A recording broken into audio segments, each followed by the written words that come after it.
নমস্কার বন্ধুরা, আজ আপনাদের শোনাবো শরৎচন্দ্র চট্টোপাধ্যায়ের উপন্যাস অবলম্বনে চরিত্রহীন। এক বাটি গরম দুধ হাতে সাবিত্রী ঘরে ঢুকিয়া তাড়াতাড়ি সেটা পাশের টিপয়ের উপর নামাইয়া রাখিল।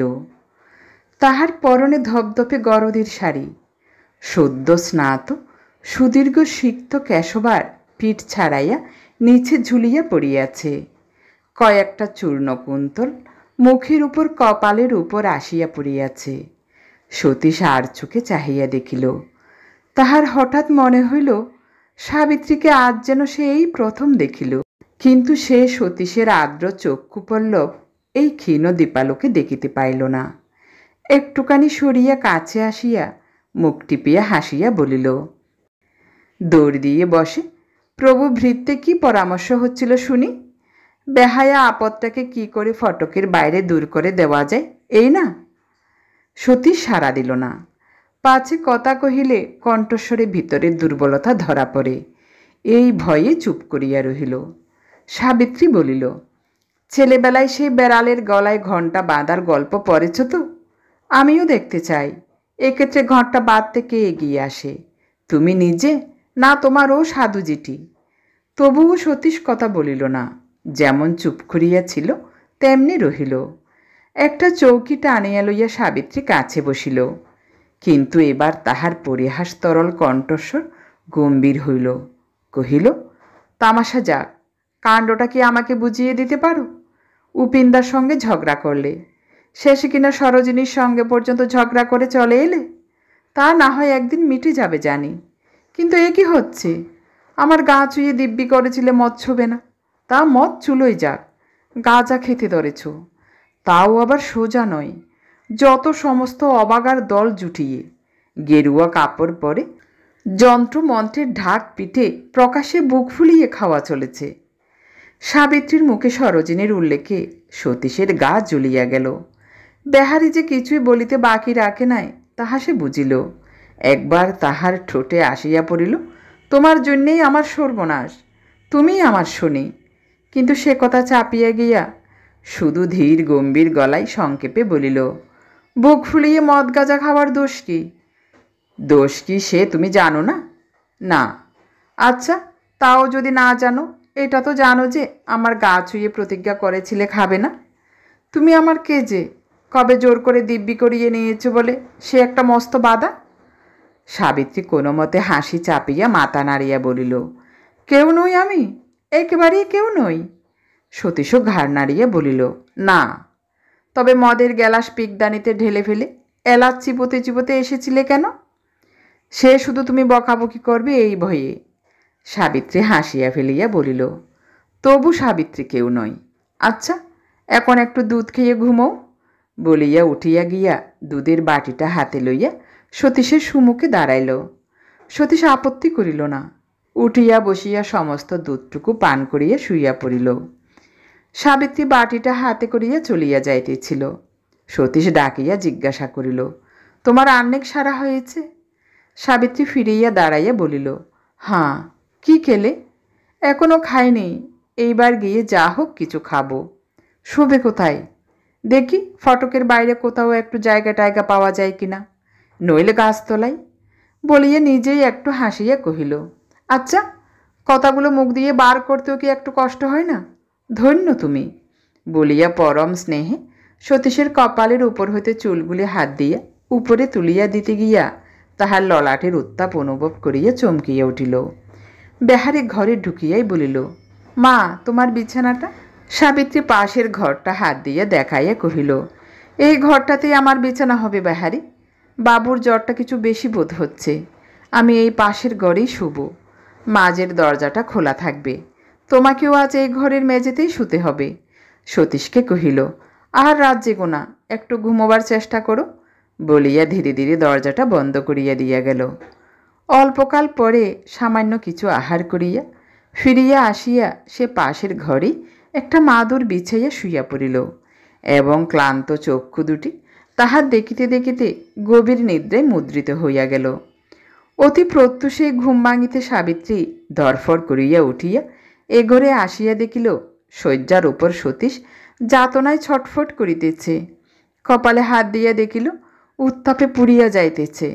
তাহার শীতল স্পর্শে সতীশ চোখ মেলিল। দু চক্ষু জবা ফুলের মতো রাঙা। জ্বরের অবস্থা দেখিয়া সাবিত্রী ভয়ে সেই শয্যার উপরে ধপ করিয়া বসিয়া পড়িল। জিজ্ঞাসা করে তাহার এ ক্ষমতা রহিল না।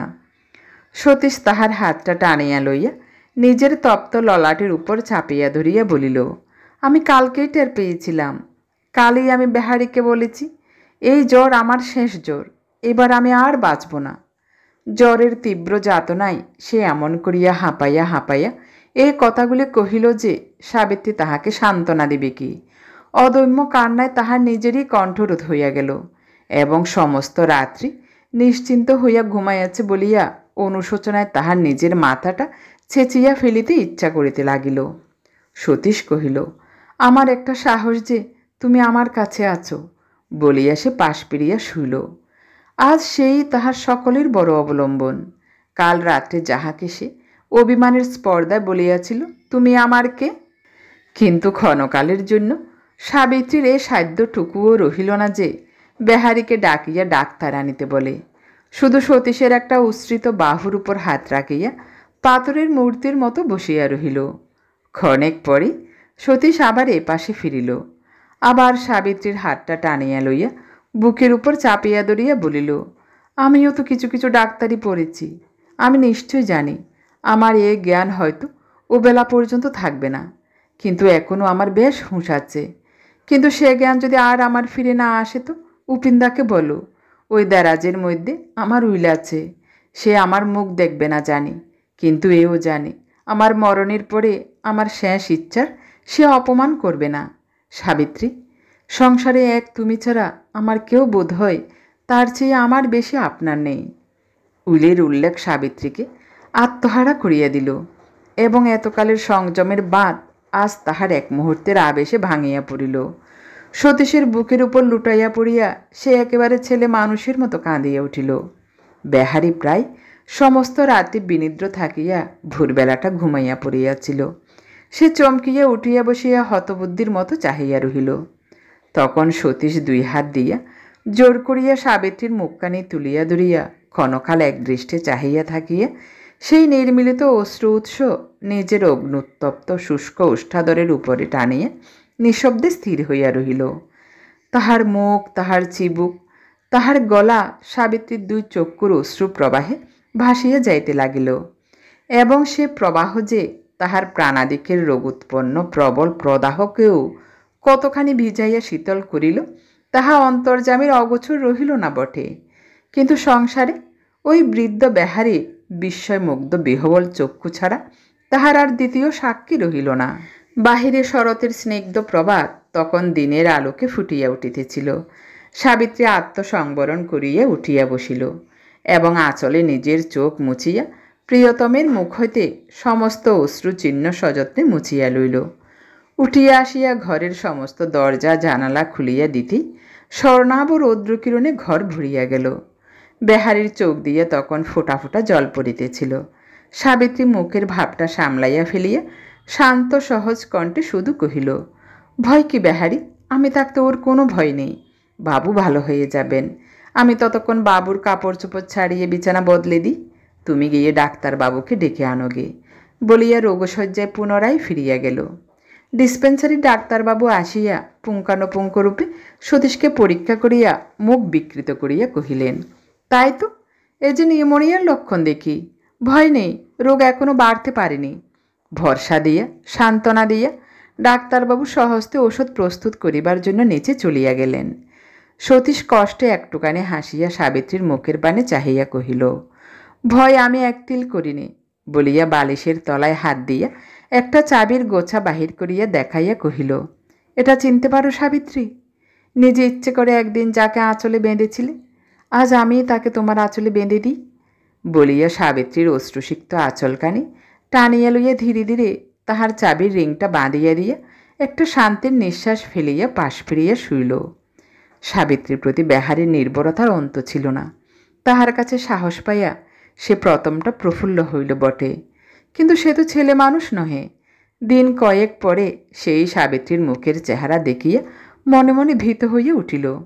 সে লক্ষ্য করিয়া স্পষ্ট দেখিতেছিল এই অসীম কর্মপটু সহিষ্ণু রমণীর শান্ত মুখের উপর একটা পাণ্ডুর ছায়া ক্রমশ ঘনীভূত হইয়া উঠিতেছে। 8-10 দিন পরে একদিন সন্ধ্যায় সে সাবিত্রীকে নিবৃত্তে পাইয়া সহজ কণ্ঠে কহিল, মা, এই বুড়োকে ভুলিয়ে কি হবে? তোমার ওই কচি বুকে যা সহ্য হবে তাই এই বুড়ো হারে কি সইবে না মা? তার চেয়ে আমাকে সব কথা খুলে বলো, আমি দেখি যদি কিছু উপায় করতে পারি। সাবিত্রী একটুখানি স্থির থাকিয়া বলিল, তোমাকে এখনও বলিনি বেহারি, কিন্তু তোমার নাম করে উপিনবাবুকে আজ সকালে আমি চিঠি লিখে দিয়েছি। 2 দিন অপেক্ষা করে দেখি, যদি তিনি না আসেন তোমাকে নিজে একবার তার কাছে যেতে হবে বেহারি। বেহারি উৎকণ্ঠিত হইয়া কহিল, আমাকে না বলে এ কাজ কেন করলে মা? কেন বেহারি, তিনি কি আসবেন না?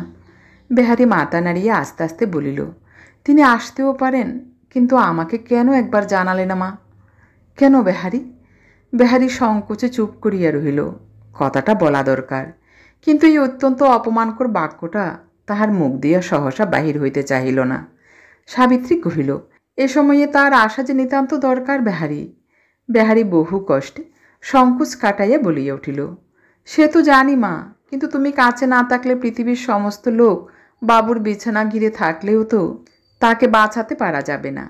সে কথা কেন ভেবে দেখনি মা? সাবিত্রী কহিল, ভেবেছি বেহারি, আমি বাড়ির যেখানে হোক লুকিয়ে থেকে আমার কাজ করতে পারবো, কিন্তু উপিনবাবুর যে না এলেই নয়। তাছাড়া আমি মেয়ে মানুষ, এ বিপদের কতটুকু ভালো মন্দই বা বুঝি। না বেহারি, তিনি আসুন। বেহারি ঘাড় নাড়িতে নাড়িতে কহিল, উপিনবাবুর কথা জানি নে মা, কিন্তু বাবুর কথা জানি। নির্বোধ বটে, কিন্তু এই 60 বছর ধরে সংসারটা তো দেখছি। কটা পুরুষ মানুষ তোমার চেয়ে ভালো মন্দ বেশি বোঝে মা? তা সে যাই হোক, তুমি কাজ থেকে সরে গেলে এ যাত্রা বাবুকে যে ফেরাতে পারবো না, এ কথা আমি তোমার পা ছুঁয়ে পর্যন্ত দিব্যি করে বলতে পারি। এমন কাজ করো না মা, তুমি আমার বাবুকে ছেড়ে আর কোথাও পালিয়ে থেকো না। এ কথা বেহারির চেয়ে সাবিত্রী যে কম জানিত তাহা নহে, কিন্তু চুপ করিয়া রহিল। তাহাকে হাতের কাছে না পাইলে সতীশের ব্যাকুলতা যে কতখানি বাড়িবে সে সতীশই জানে, কিন্তু এই নিদারুণ রোগসজ্জায় সতীশকে চোখের আড়াল করিয়া সাবিত্রী আপনিই বা বাঁচিবে কি করিয়া? তাহাদের প্রতি উপেন্দ্রর ঘৃণা তাহার অবিদিত ছিল না। তিনি আসিলে তাহাকে আত্মগোপন করিতেই হইবে, তাহাতে লেশমাত্র সংশয় নাই। সমস্ত সে মনে মনে আলোচনা করিয়া দেখিয়াছিল, কিন্তু যাহার জন্য এতদিন এত দুঃখ সহিয়াছে তাহার জন্য এই দুঃখও সহিবে, এই মনে করিয়াই সে উপেন্দ্রকে পীড়ার সমস্ত বিবরণ খুলিয়া লিখিয়া আসিবার জন্য অনুরোধ করিয়াছিল। সাবিত্রী দৃঢ় কণ্ঠে কহিল, না বেহারি, সে হতে দিতে পারবো না। তিনি পরশুর মধ্যে না এসে পড়লে তোমাকে নিজে গিয়ে তাকে আনতে হবে। বেহারি ম্লান মুখেই কহিল, একথা কেন বলছো মা? আমি চাকর, আমাকে যা হুকুম করবে তাই আমাকে করতে হবে, কিন্তু আমিও তো মানুষ। তোমার চোরের মতো লুকিয়ে থাকা যদি কোনোদিন সয়ে উঠতে না পারি মা, আমাকে গাল দিতে পারবে না, তা কিন্তু আগে থেকে বলে দিচ্ছি, বলিয়া ক্ষুণ্ণ চিত্তে চলিয়া গেল। কিন্তু সাবিত্রীর সে চিঠি উপেন্দ্রর হাতে পড়িল না। পিতা ও মহেশ্বরীর পুনঃ পুনঃ অনুরোধে সে মাসখানেক পূর্বে নিজের সম্পূর্ণ ইচ্ছার বিরুদ্ধেও জল হাওয়া বদলাইতে পুরী যাইতে বাধ্য হইয়াছিল। এখানে কাহারও সহিত পরিচয় ছিল না বলিয়া প্রথম রাত্রে তাহাকে একখানা ছোট রকম হোটেলে আশ্রয় লইতে হইয়াছিল। ইচ্ছা ছিল পরদিন সকালে একটা ভালো জায়গা অনুসন্ধান করিয়া লইবে। স্বত্বাধিকারী ভুবন মুখুজ্জে মহাশয় কিন্তু খাতির যত্নের অবধি রাখিলেন না, আলাদা ঘরে বিছানা করিয়া দিলেন। এমনকি যতদিন খুশি এখানে থাকিলেও যত্নের ত্রুটি হইবে না ভরসা দিলেন। সকালে একজন প্রৌঢ়াগোছের স্ত্রীলোক ঘর ঝাড় দিতে আসিয়া উপেন্দ্রকে বারবার নিরীক্ষণ করিয়া অবশেষে ঝাঁটাটা ফেলিয়া গড় হইয়া প্রণাম করিয়া কহিল, বাবুর কি কোনো ব্যারাম হয়েছিল? বড্ড রোগা দেখছি যে। সে চেহারা নেই, সে বর্ণ নেই। উপেন্দ্র বিস্ময়াপন্ন হইয়া জিজ্ঞাসা করিল, তুমি আমাকে চেনো নাকি? স্ত্রীলোকটি কহিল, আমি যে মোক্ষদা, বাবু, আপনাকে চিনি নে। উপেন্দ্রর মনে পড়িল, এই সেই মোক্ষদা যে বহুকাল পূর্বে সতীশের বাড়িতে চাকরি করত। কহিল, তুমি এখানে চাকরি করো বুঝি? মোক্ষদা সলজ্জভাবে কহিল, না। হ্যাঁ, তা একরকম চাকরি করা বই কি। মুখুজ্জে মশাই বললে, আর কলকাতায় পড়ে থাকা কেন, বরং চল কোনো তীর্থস্থানে গিয়ে থাকি গে। যা হোক, একটা হোটেল টোটেল করে উপেন্দ্র বাধা দিয়া কহিলেন, তা হোটেল চলছে ভালো? তাহার বিরক্তি মোক্ষদার দৃষ্টি এড়াইল না, কহিল, অমনি চলে যাচ্ছে। তা বাবু, এই বয়সে আমার চাকরি করতে বা হবে কেন? আর মুখের জোরে বা ছায়া মারাতে হবে কেন? মেয়েটাকে ধরতে গেলে আমি তো একরকম মানুষ করলুম, মাসি বলে ডাকত। সত্যিকারের মাসির মতোই তাকে বুকি করে রেখেছিলুম। এ না জানে কে? সাবি বললে, মাসি এসব করব না, আমি চাকরি করে মাসি ভঞ্জির পেট চালাবো। তাই সই। বাবুদের মেষের বাসায় চাকরি করে দিলুম। বাবুরা ঝি বলে ভাবত না, বাড়ির গিন্নি বলে মানত। না যাবে সে, না আজ আমাকে এসব করতে হবে। কিন্তু যাই বলো বাবু, আমি সত্য কথা বলবো, আমাদের ছোটবাবু হতেই তো আজ আমার এত দুঃখ। উপেন্দ্র উৎসুক হয়ে প্রশ্ন করিলেন, ছোটবাবুকে? আমাদের সতীশ? মোক্ষদা ঘাড় নাড়িয়া কহিল, হাঁ, ছুরি কি চোখে যে ছোটবাবুকে দেখলে, তার জন্য সর্বস্ব ত্যাগ করলে, আর তাই ছোটবাবুকে কি ধরাছোঁয়া দিলে? তাও দিলে না। বিপিনবাবু লক্ষপতি জমিদার, আমার বাসায় রাত নেই দিন নেই, হাঁটাহাঁটি কাঁদাকাটি করে পায়ের তলা খুইয়ে ফেললে, সোনা রূপা জরোয়া গয়নার 10,000 টাকা ধরে দিতে চাইলে, কিন্তু ছুরি তো তার মুখ পর্যন্ত দেখলে না। কি মেয়ের তেজ বাবা! 10,000 টাকার মায়া যেন খোলা মকুচির মতো পা দিয়ে ছুঁড়ে ফেলে দিলে। নিজের ঘর দুয়ার জিনিসপত্র পর্যন্ত ফেলে রেখে এক কাপড়ে বেরিয়ে গিয়ে চেতলার কোন এক বামুনের ঘরে 6 মাস চাকরি করে খেটে খেটে হাড় পাজরা সার করে শেষে কোথায় যে চলে গেল মা দুর্গাই জানেন। হতবাগী বেঁচে আছে না মরে গেছে বলিয়া মোক্ষদা পূর্বস্মৃতির আবেগে আঁচল দিয়া চোখ মুছিল। উপেন্দ্র চুপ করিয়া চাহিয়া রহিলেন। মোক্ষদা চোখ মুছিয়া কাঁদো কাঁদো গলায় জিজ্ঞাসা করিল, হাঁ বাবু, ছোটবাবু এখন কোথায়? একবার দেখা পেলে জিজ্ঞাসা করি, তার খোঁজটোজ কিছু জানেন কি না? উপেন্দ্র মৃদুস্বরে কহিলেন, সতীশ যে এখন ঠিক কোথায় তা আমিও জানি নে, শুনেছি তাদের দেশের বাড়িতে আছে। আচ্ছা, এই সাবিত্রী মেয়েটি কে মোক্ষদা? মোক্ষদা এক মুহূর্তেই প্রজ্বলিত হইয়া উঠিয়া বলিল, কে? কুলীন বামুনের মেয়ে বাবু, আসল কুলীনের মেয়ে। বাছা 9 বছর বয়সে বিধবা হয়ে ঘরেই থাকে। এই মুখ পোড়া মিনসে বিয়ে করব, রাজরানী করব বলে ভুলিয়ে বের করে নিয়ে এসে শেষে হাড়ের হাল করে ফেলে পালালো। আমি যাই, তাই মুখ দেখি, নইলে বামুন নয়, ও চামার। চামারের হাতের জল খেতে আছে তো, ওর নেই। উপেন্দ্র বুঝিতে না পারিয়া কহিলেন, কার কথা বলছো মোক্ষদা? মোক্ষদা উদ্যতভাবে বলিল, এই মুখ পোড়া ভুবন মুখুজ্জে, নইলে এমন চামার ত্রিসংসারে আর কে আছে? তুই বড় ভগিনীপতি, তোর এই কাজ? হ্যাঁ? উপেন্দ্র অত্যন্ত আশ্চর্য হইয়া জিজ্ঞাসা করিল, এই হোটেল যার, তিনি? মোক্ষদা কহিল, হাঁ বাবু হাঁ, এই লক্ষ্মী ছাড়া হা বাতে মিনসে। অতপর অনুপস্থিত মুখুজ্জিকে সম্বোধন করিয়া কহিতে লাগিল, কিন্তু কি করতে পারলি তার? অকুলে ভাসিয়ে দিলি। তাছাড়া কোনোদিন তার গাছ হতে পারলি কি? নিয়ে এসে আজ নয় কাল করে মাসখানেক কাটিয়ে যেদিন বললি বিয়ে হবে না, সেই দিনেই মুখে নাথি মেরে দূর করে দিলে। ছেলে মানুষ অল্প বুদ্ধি মেয়ে, তবু কি আর কখনো তার ঘরের চৌকাট মারাতে পারলি? এ তো আর মুখী নয় যে দুটো সোহাগের কথা ভুলে ভুলবি। সে সাবিত্রী যে 10,000 টাকার জরোয়া গয়নায় লাথি মেরে চলে যায়, সে। উপেন্দ্র অনেকক্ষণ মৌন থাকিয়া কহিলেন, তোমার মুখুজ্জি মশাইকে একবার ডাকতে পারো, দুটো কথা জিজ্ঞাসা করব। মোক্ষদা কহিল, মিনসে বাজারে গেছে। একটুখানি থামিয়ে পুনরায় বলিল, মাঝে একদিন রাস্তায় চক্রবর্তী ঠাকুরের সঙ্গে দেখা। ঠাকুর বলে আর কাঁদে, মাকে আমার সবাই ভালোবাসত, যেমন রূপ তেমনি গুণ, তেমনি দয়ামায়া কিনা? উপেন্দ্র জিজ্ঞাসা করিল, চক্রবর্তী ঠাকুর কে? মোক্ষদা বলিল, তিনি বাবুদের মেষের বাসায় রাখত কিনা সব কথাই জানত। বেহারির মুখে শুনে সমস্ত আমাকে বললেন। চেতলার বামুন বাড়ি থেকে বেআরাম হয়ে মা আমার ছুটি চাইলে। তা আচ্ছা বাবু, বাবুন মাত্রে কি এত নিষ্ঠুর? সে স্বচ্ছন্দে বললে, তোমার ওষুধের দেনা হয়েছে 7 টাকা, দিয়ে তবে যাও। টাকা কটি শোধবার জন্যে সাবিত্রী সতীশবাবুর বাসায় সারা পথ হেঁটে আসে। তার ছোটবাবুর একদিকে মেজাজটা খুব উঁচু কিনা, টাকা করি চাইলেই তা যতই হোক কখনো না বলেন না তো। কিন্তু এমনি পোড়া অদৃষ্ট যে সেই রাতে বাবুর কোন এক মুখ পোড়া বন্ধু পরিবার নিয়ে এসে হাজির। সমস্ত দিনের পর চানটি করে বাচ্চা যেই ঘরে উঠেছে অমনি তারা এসে পড়লেন। বন্ধু মানুষ, এসেছিস, রাতটা থাক, তা নয়, রাগ করে পরিবারের হাত ধরে ফরফর করে বেরিয়ে গেলেন। ছোটবাবু তো অবাক, কিন্তু সাবে আমার বড় অভিমানী মেয়ে, তার কি এ অপমান সয়? জল গ্রহণ না করে বাছা সে যে বেরিয়ে গেল, আর তো তার কোনো খোঁজ পাওয়া গেল না। উপেন্দ্র স্তব্ধ হইয়া বসিয়া রহিলেন। তাহার সেই রাত্রের নিষ্ঠুর ইতিহাস চোখের উপর উজ্জ্বল হইয়া ফুটিয়া উঠিল, এবং বারবার মনে হইতে লাগিল, মোক্ষদার কাহিনী যদি অর্ধক সত্য হয়, তাহলে যাহার নামটাকে পর্যন্ত সে ঘৃণা করিয়া আসিতেছে, সে কি আশ্চর্য নারী? মোক্ষদা নিজের কাজে চলিয়া গেল, কিন্তু উপেন্দ্র সেখানে নিষ্পন্দের ন্যায় বসিয়া রহিল। 6 মাস পূর্বেও সে এ সকল কথা কানেও তুলিত না। যাহা অসৎ, যাহা মিথ্যা, যাহা লেশমাত্র কলঙ্কের বাষ্পে কলুষিত, তাহা চিরদিনই তাহার কাছে বিষবৎ ত্যায্য। যে সতীশকে ত্যাগ করিতে পারিয়াছে, আজ মোক্ষদার কথায় তাহারই চোখের পাতা ভারী এবং দৃষ্টি ঝাপসা হইয়া আসিল। তাহার মর্মরের মতো শুভ্র হৃদয় পাথরের মতোই কঠিন ছিল।